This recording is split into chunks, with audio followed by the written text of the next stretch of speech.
Estão nos deixando sonhar. Chegamos, à sexta edição, meu amigo. Já passou de uma mão cheia. E 6 lembra o nosso desejo de ser hexa da Copa do Brasil, só para lembrar. Vitor, vamos começar falando hoje do número 6, o lateral esquerdo. Quem é atualmente, para ti, o nosso titular da lateral esquerda? Em teoria tem que ser o Reinaldo, né? Ele foi contratado para isso, né? Eu particularmente não tenho, né, no meu pensamento não tem uma unanimidade ali nessa posição, né? Que o Reinaldo até fez alguns bons jogos, mas né, não foi exatamente o jogador que a gente queria para a posição, né? O Diogo Barbosa até estava fazendo uma sequência ali, completou 100 jogos com a camisa do Grêmio, mas o Reinaldo aí está se recuperando de lesão e deve enfrentar, né, o Bragantino nesse final de semana. O que Pois você é, acha a respeito disso?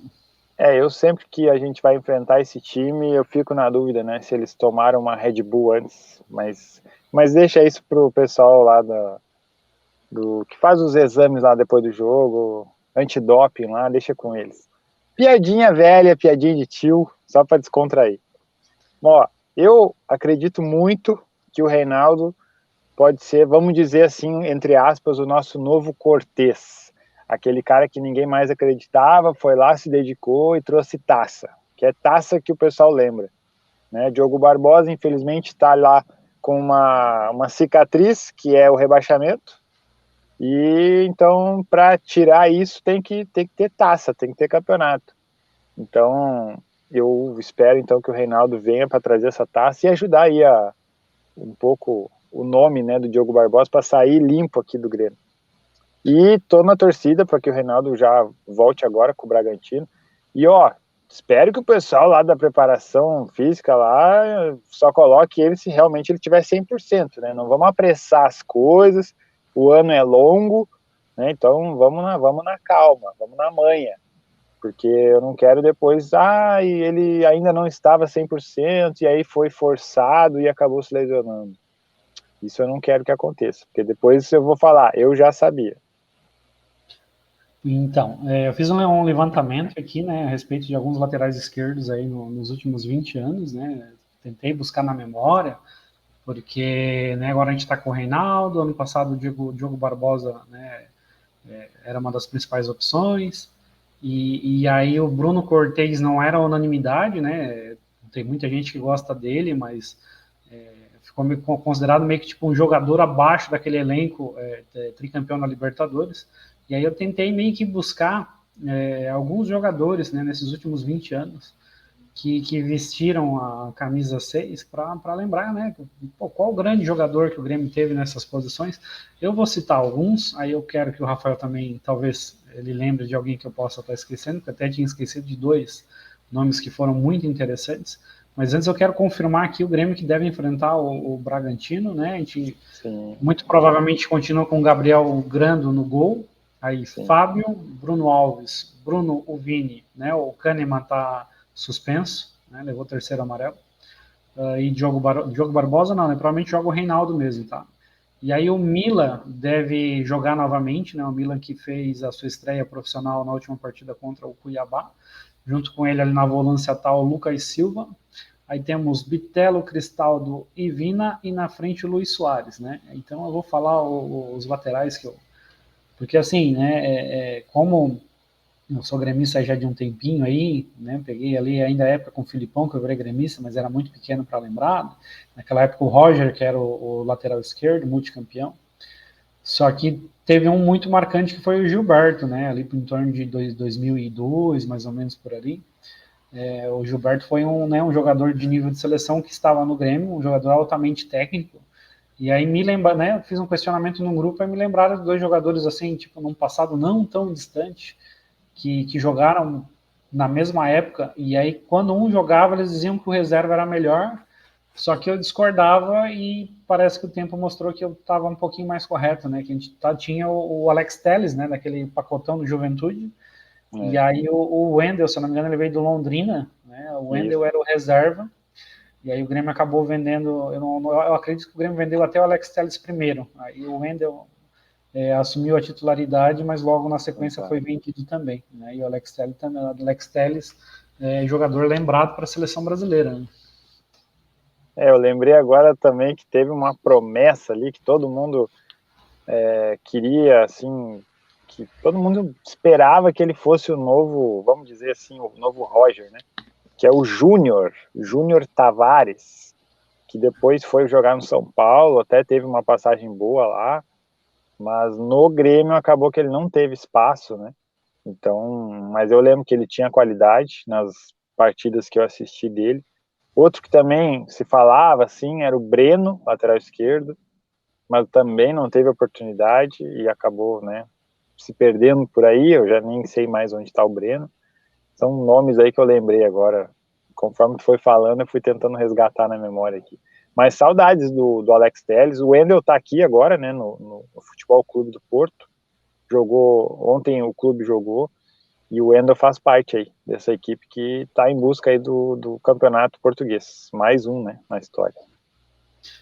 Sim, e uma das promessas também a gente teve aí na categoria de base do Grêmio, jogou algumas partidas, mas acabou, né, não apresentando aquele futebol que a gente gostaria que apresentasse, foi o Guilherme Guedes, né?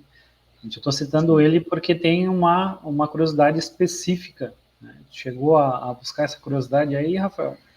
Pois é, o Guilherme Guedes parece que foi envolvido ano passado ali numa negociação do Grêmio com a Chapecoense. E aí, nessa negociação, teve um atleta da Chapecoense que foi parar no Grêmio e virou notícia essa semana. E aqui no Backstage Tricolor sempre tem notícia atual, fresquinha do Grêmio. É isso, Vitor? Exatamente, Bernardo Zorteia, né, treinou ontem entre os titulares, um volante, né, 16 anos, treinou hoje, né, deve estar treinando hoje também, né, pelo menos aí no momento da gravação aí entre os profissionais, né, tem 16 anos, está na categoria sub-17, e fui buscar informação aqui, né, com o Caliel, da Rádio Bandeirantes, né, mas saber a respeito, né, se somente estava fazendo número, né, para completar treinamento e tal, mas aparentemente é um desejo do Renato Portaluppi, que está vendo num jogador, né, qualidades suficientes para, quem sabe, daqui a pouco tá integrando aí de verdade o elenco principal, né, o Bernardo, que é catarinense, né, formado nas categorias de base da Chapecoense, né, chegou, né, envolvido, né, nessa negociação aí junto com o Guilherme Guedes, né, o Guilherme Guedes foi para lá e ele veio para cá. Ele teve uma lesão séria no passado na tíbia, né, ficou aí em torno de 6 meses sem jogar, agora, né, já está participando aí de campeonato sub-17 na base, e aparece como mais uma esperança aí, né, nas categorias de base do Grêmio, ele que aparentemente joga na mesma posição do Mila, né? O Mila que tem 20 anos né, e recentemente, né, já está fazendo parte até do time titular. Isso é uma esperança para o Bernardo, né? Vendo aí o Mila novo, tendo oportunidades no profissional, até como titular, isso só incentiva e deixa empolgado aí o Bernardo para lutar por uma chance, mostrar seu futebol.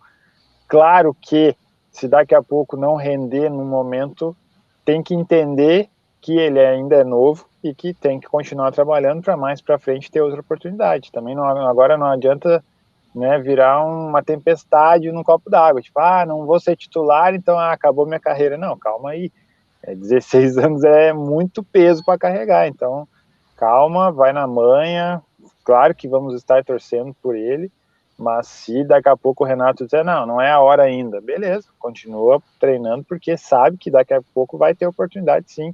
E não sei se o pessoal lembra, mas recentemente teve um menino da base que foi indo, quando vê, se tornou o Wallace, um dos volantes, principais volantes aí do Brasil, todo mundo queria ele, e acabou que hoje eu já nem sei mais onde está o Wallace. Eu tô mal informado sobre a carreira dele, mas eu lembro que na seleção olímpica ele ajudou muito, então é uma chance aí para mais um volante se destacar pelo Grêmio e fazer sua carreira. O Wallace, tu diz, é campeão na Copa do Brasil 2016, né? Exatamente. O Wallace, ele chegou no Grêmio em época de base ainda, mas ele veio do Avaí. Ele é baiano e ele veio do Avaí. Mas, né, se por um lado tem uns começando, tem outros terminando, né, Rafael? Hoje teve uma coletiva. Quem que deu coletiva hoje, Rafael? Ai, fui pego de surpresa, não sabia, o Vitor acabou me falando aqui em off que o Jeromel fez uma coletiva e eu assisti aqui um trecho da coletiva. Esses dias eu tava meio que falando, já prevendo, né, que eu falei que, olha, o Jeromel não é mais guri, não sei se a gente ainda vai ver aquele Jeromel de 2017 brilhando em campo. E aí, realmente, ele falou que ele tá com, me corrija, Vitor, é um edema ósseo, é isso? Ele fez uma cirurgia, né, no menisco, né, no início do ano, né, e por conta desse problema aí, que é, né, tipo, quando ele tem problema no menisco, aí acabou batendo osso com osso, né, isso acabou gerando um edema ósseo, e é isso que tá tardando o retorno dele, né, que ele, quando ele fez a cirurgia no início do ano, a expectativa era que ele voltasse em 3 meses, né, então seria, né, no máximo até mês passado.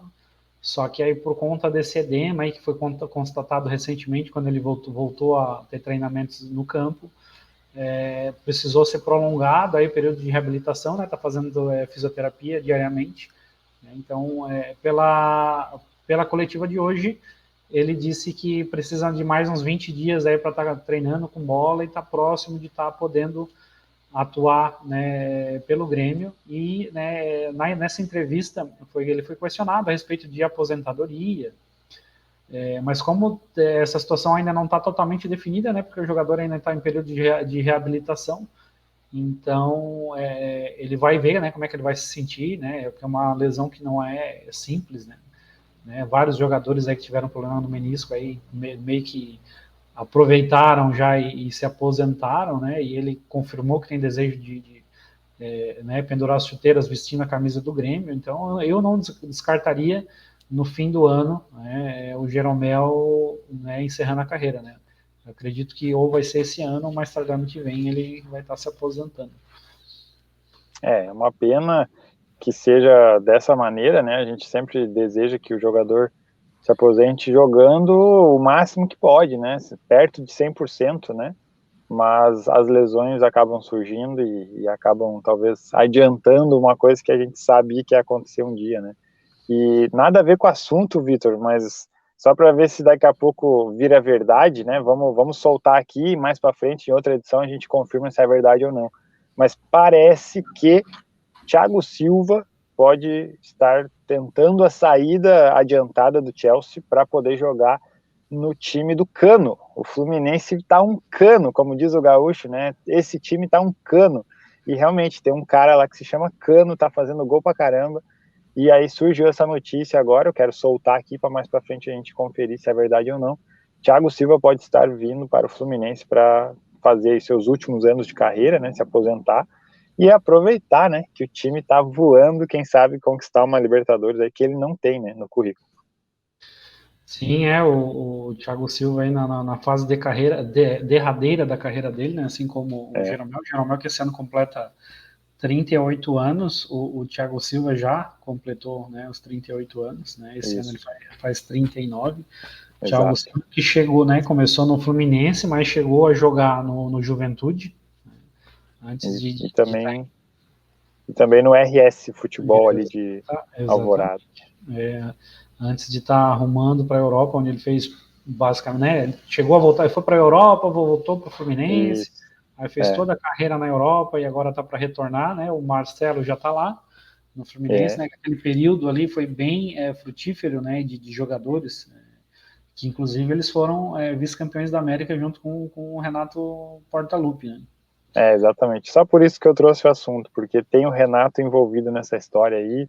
2007, o gol que levou o clube a disputar a Libertadores foi do Roger, né? O gol do título na Copa do Brasil 2007, Roger Machado. Então, só toquei no assunto porque envolve dois caras aí, ídolos do Grêmio. E hoje fazem 19 horas de uma goleada, né, que o Grêmio aplicou no jogo de volta das oitavas de final da Copa do Brasil, né, Grêmio 4, Fluminense 1. 2004 foi aquele ano meio trágico, né, mas teve alguns momentos interessantes. Um deles foi essa vitória. E é interessante, alguns jogadores que estavam no Fluminense vieram a vestir a camisa do Grêmio também. Tem alguns nomes aqui muito, muito interessantes, né? O Léo Moura, né? Em fase inicial de carreira, estava no Fluminense, na fase final passou no Grêmio. Aí o zagueiro Rodolfo, não é o mesmo Rodolfo que jogou junto com o Jeromel, né, em 2014, um outro Rodolfo que jogou no Vasco. Aí aquele time tinha Diego Souza, o Maicon, né, o volante, o Capita, e o camisa 10 era o Roger Flores, né. Esse time do Ricardo Gomes conseguiu levar 4-1 daquele Grêmio que viria a ser rebaixado, né. Os gols finais ali foram de Christian e Cláudio Pitbull, né. O Grêmio acabou classificando para as quartas, que seria eliminado para o Flamengo naquela oportunidade. Exatamente. Lembro bem desse jogo, assisti em casa, e 19 anos, cara, nossa, parece que foi ontem. Eu lembro que o Pitbull e o Christian fizeram juntos aquele ano, se eu não me engano, 50 gols ou perto disso. Só os dois juntos fizeram quase 50 gols. É um número que faz tempo que eu não vejo uma dupla de atacantes fazer pelo Grêmio. A não ser na época do Jonas, aí é outra coisa. É verdade, já que a gente falou de zagueiro, hoje o Eraso, né, completa 35 anos, ele que jogou na temporada de 2015, né, ele chegou meio contestado ali, ele acabou virando titular, e eu acho que ele fez dupla com o Jeromel, né, nesse ano, né, ou eu estou equivocado? Sim, era a dupla, porque não tinha chegado o Kahneman ainda, né, só chegaria no ano seguinte. Então ele chegou a fazer dupla assim, jogando mais pela esquerda, né? E depois ele continuou no Brasil, em alguns outros clubes. E é engraçado, né? Saber que o Eraso é mais novo que eu, pô. E ele já tá se aposentando. E é mais velho que eu, né? Somos todos de 1988, né? Essa categoria aí. Essa categoria é muito boa. Em 2015, o Eraso fez 42 jogos, 2 gols, né? Foi o 10º que mais atuou, né? Então realmente era um dos zagueiros titulares. O outro era o Jeromel, né? Que fez 45 jogos, 3 jogos a mais e um gol a mais, né? Naquela temporada, 3 gols. Então, aí eu lembro que pode falar. Eu lembro que foi nesse ano, Vitor, que o Grêmio formou com o Roger aquele estilo de jogo que levaria depois ao título da Copa do Brasil e da Libertadores, né? Então 2015 pode não ter sido um ano de título, né? Foi zerado, foi um ano zero à esquerda, mas foi um ano que foi de plantio, né? E para depois colher, né? Então a colheita foi ótima. Sim, com certeza foi um ano interessante, né? Em relação o Grêmio estava apresentando um futebol bonito, né? Aquele ano o Corinthians acabou se sagrando campeão brasileiro e o Grêmio venceu por 3-1, né, na Arena. E teve outro jogo que tem, para mim, um dos gols mais bonitos que eu já vi na minha vida, que foi aquele gol do Douglas, né, contra o Atlético Mineiro. O Grêmio venceu por 2-0, acredito que no Independência.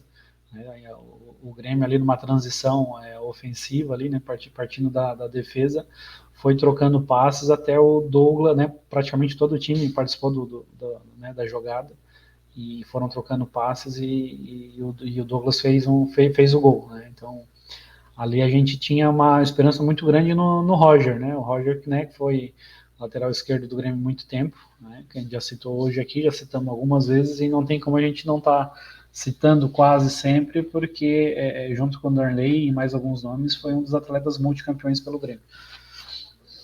Eu tinha na memória que esse gol tinha sido na semifinal com o Atlético Mineiro 2016, da Copa do Brasil, mas não, então foi 2015. Foi 2015 o Campeonato Brasileiro. Ah, tá. Dia 13 de agosto. Então eu tô confundido, porque a gente jogou a final com o Atlético Mineiro em 2016, não a semifinal. Sim. E eu tô, porque foi realmente 2 anos em que a gente foi lá e fez festa, né, no Mineirão, né? Ali entre 2015 e até 2018, eu acho, 17 ou 18, a gente muitas vezes ia lá para o Independência ou no Mineirão e vencia Atlético Mineiro, Cruzeiro, né? Até a gente, nesse período ali, a gente foi muito bem até a gente ser eliminado pelo Cruzeiro na Copa do Brasil, né? Então, ali entre 2015 e essa eliminação ali, a gente chegava lá e fazia ótimas apresentações, né? Sim, verdade, bons tempos. Agora Sim, tem que voltar esses bons tempos, porque a gente vai enfrentar o Cruzeiro na Copa do Brasil, temos que fazer bonito lá. exatamente. Deixa eu só pegar já vou me esticar aqui, que eu tenho que pegar um negocinho para mostrar, que aí eu acabei lembrando, já que estamos falando de bons tempos. Eu Sim, acabei de lembrar aqui de uma certa situação aí, que fica, né, um incentivo aí para o pessoal. Eu fiz, gostaria que seria bacana que todo mundo fizesse. Deixa eu ver se está aqui, que senão eu não vou encontrar. Eu estou falando que eu me associei ao Grêmio, o Rafael já foi sócio, eu já fui sócio, eu voltei a ser sócio mês passado, peguei minha carteirinha agora, né? Então rumo aos 100 mil sócios, a gente está num período interessante aí do Grêmio, voltando de Série B, mas contratamos o Soares e sempre lotando a Arena. Então a gente está numa época que depende muito da torcida para fazer esse empurrão aí para render títulos importantes, né? A gente conseguiu o Hexa Gaúcho, né? Mas eu acredito muito que é um início de um trabalho que pode render uma Copa do Brasil, uma Libertadores, ou quem sabe mesmo até um Campeonato Brasileiro. eu lembro bem da época que eu fui sócio e frequentava muito estádio olímpico, ou seja, já faz muito tempo isso. Eu entreguei agora, né? Mas quem sabe se as coisas melhorarem financeiramente, eu volte a ser sócio e possa me sentir mais pertencente a essa história do tricolor gaúcho. Eu voltei a ser sócio uma semana antes do Grêmio criar uma modalidade, né, para quem não é residente, né, próximo da arena. Né? Isso, Na verdade, qualquer pessoa podia ser sócio, né, antes disso. sim, Eu tô pagando R$ 38 como um torcedor que morasse lá perto, apesar que eu não tenho direito a entrar no estádio, mas eu tenho desconto no ingresso, né? Mas aí, uma sim. semana depois de eu me associar, foi criada uma modalidade pensando em quem não mora no Rio Grande do Sul, né? Quem mora longe do estádio, no valor de R$ 28, né? Muitas vezes é o preço de um hambúrguer, né? Então, É, se você deixar de comer um hambúrguer aí com fritas né, numa semana, aí você pode estar pagando a associação e estar contribuindo, né, para o Grêmio estar contratando outros jogadores e formando um elenco que pode ser campeão, né? Eu acho que vale muito mais verdade, tu, verdade. tu erguer uma taça do que estar comendo um hambúrguer. E faz bem para a saúde, É, porque a alegria, né, do título libera endorfina e ajuda muito para a gente continuar nossa vida feliz e saudável e evitando, né, comer coisas não muito agradáveis. Mas, ó, para fechar, vamos deixar, como o Vitor já tem criado aí no final dos nossos episódios, né, aquela brincadeirinha, deixar nos comentários aí, não, vai ficar muito longa essa frase, né? Não aos hambúrgueres, sim às taças. É muito longo isso. pode comentar só hambúrguer, né? Coloca hambúrguer lá, que Pronto. quem chegar não vai entender, vai assistir o vídeo, né? E eu quero, né, fazer né, a gente sempre comenta, hoje a gente acabou não falando, tá? Boa parte né, do que a gente fala, que a gente pesquisa na Grêmiopédia, é por isso que a gente está aqui, né? A Sim, gente somos gremistas, né? O Grêmio nos uniu, mas foi através da Grêmiopédia, né? exatamente. Grêmiopédia.com, que, né, pode entrar lá que o site atualizado com informações né, de jogos e gols né, de todos os jogadores da história do Grêmio. Né? Então, foi ali que eu peguei que o Erasmo está fazendo aniversário hoje, que eu peguei que o Grêmio venceu por 4-1 o Fluminense nas oitavas da Copa do Brasil e várias outras informações. E saindo daqui, eu vou entrar lá na página do Bernardo Zorteia e vou botar informações lá, né? Porque é um jogador que agora está tendo, né, uma certa notabilidade por conta do Renato ter chamado ele para fazer alguns treinos no profissional. É isso aí. Eu também peço para a galera ir lá agora, grêmioped.com, e pesquisar quais foram aí nos últimos 20 anos os outros laterais esquerdos que a gente não citou. A gente deixou para você ir lá, entrar no site e ver você mesmo quais foram esses laterais esquerdos que a gente não falou hoje. E depois coloca aqui nos comentários, porque daí a gente vai falar mais para frente sobre essa posição, porque nós vamos voltar a este assunto algum outro dia. Lateral esquerdo é uma das 11 posições em campo, então não é só hoje que nós vamos falar sobre lateral esquerdo. Realmente a gente vai voltar em breve a falar sobre isso. Valeu, Vitor! Valeu, Rafael, né? Só uma outra informação adicional, né? A gente está, né? Já é sabido quem acompanha o nosso trabalho que a gente está meio que seguindo a posição referente ao número do papo aleatório aqui, mas depois que passar dos 11 ali, a gente vai tentar estar buscando também jogadores, né, que foram importantes usando numerações não tão convencionais, né. Talvez o mais famoso e mais importante de todos é o Jardel, que usou a 16 em 1995. E fez o Grêmio dar 16 pro Maxi Lopes, porque senão não seria 16, seria uma 9, talvez, né? Mais uma história aí que a gente vai, em breve, né, daqui a 10 episódios, Exato. Vamos estar abordando, né, e lembrando que a gente já está em contato com algumas pessoas aqui para participar, né, com algumas pessoas ligadas ao Grêmio, aí sejam torcedores, jogadores, ex-profissionais, né, então história não falta, né, esse ano o Grêmio completa 120 anos de história, então tem muito pano aí para a gente tá contando. Exatamente, a gente conta com a participação de todos aí, tanto só com a inscrição, um comentário, um like, ou também aqui, ó, aparecendo junto com a gente, com essas latinhas aqui, ó, contando mais relatos de torcedores, de ex-atletas e por aí vai. Vamos que vamos, até a próxima edição, valeu!